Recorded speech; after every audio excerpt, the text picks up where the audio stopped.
probably be really good. My name is Keith Smith, and I am 19 years old, and I grew up in Sapulpa, Oklahoma. I graduated from Sapulpa High in 2012. I'm going to start off by reading a 15th century poem that I had to write for my senior English class about my life story. My struggles began as an infant, a good place to start. Born early with illness, was told I wasn't going to make it. Fought through and beat the odds. 3 was befallen with encephalitis, forgot all I had learned. As time passed on, had to learn everything anew. School was a struggle, coping with class, found it hard to focus and sleep at night. A hair-pulling disorder to add to the list. Had my feelings hurt a lot, not many friends. The other kids could be so mean. Finally, all was smooth, another bombshell dropped. I went to bed one night and woke up not able to hear out of one ear. As fate would put it, my medical issues weren't over. As fate would serve it, 3 years later I developed seizures. As time goes on, I've learned to cope. We take for granted our independence. I will never be able to drive. Summertime found me at a camp with disabled youth. Life-changing lessons that raised my spirits and esteem. Now full speed ahead, nothing can hold me back. That was nice.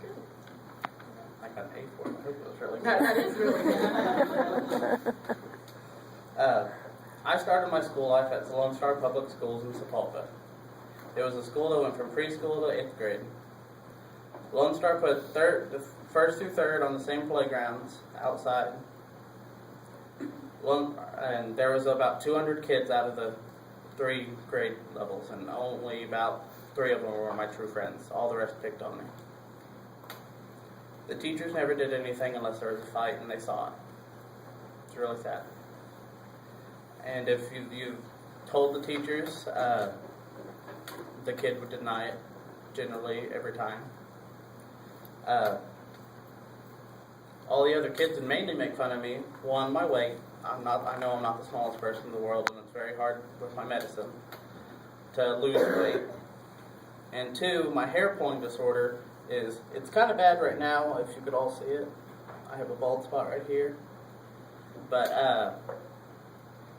I used to pull out all my hair anywhere, and normally I was bald because my parents shaved my head, and the kids would always make fun of me because they thought I had cancer, and they'd get it if they touched me or around me, so they'd run around making fun of me. And the teachers never did anything. So when I was in the 1st through 3rd grade, I'd hurt myself and make myself sick to go and see the nurse and go home, because I didn't want to be outside with all the other kids that were bullying me. I even had a teacher when I was in 5th grade that thought I was faking all my disabilities, even when she had the paperwork to prove it from the doctors. She even told my mom that at one of my IEP meetings, she told my mom that my mom forged the papers because my mom works in a doctor's office. And that hacked my mom up so bad, she was ready to kill her. She sent me outside to the playground so my mom could have a few choice words with her. Needless to say, it worked. She never said one word about it again unless it was to help me. As I got older, I made more friends that liked me for me, but there's still that several groups of kids that picked on me. And a lot of people at Lone Star and Sapulpa High are afraid to speak up because there's nobody out there to help them. And normally it got worse if you spoke up. Being in general classes with people that didn't have disabilities was hard because if you got left behind, you got left behind. They never stopped and helped you. And as my peers were learning in the 2nd grade, as my peers were learning to read and write cursive, I had to go to a different room to learn to read. So I've never learned to read or write cursive.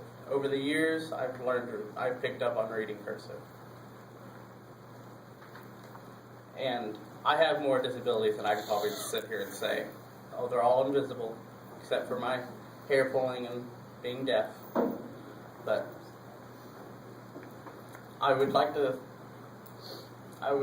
all I ask of all of you is take some time and listen to your future students. And get to know them. If they come to you and talk, listen. I'd like to finish by saying a quote that I think all teachers should really listen to and have in their personalities as teachers. All too often we underestimate the power of a touch. A smile, a kind word, someone who will listen, a compliment, or the smallest act of kindness. All of which have the power to turn someone's life around. Oh.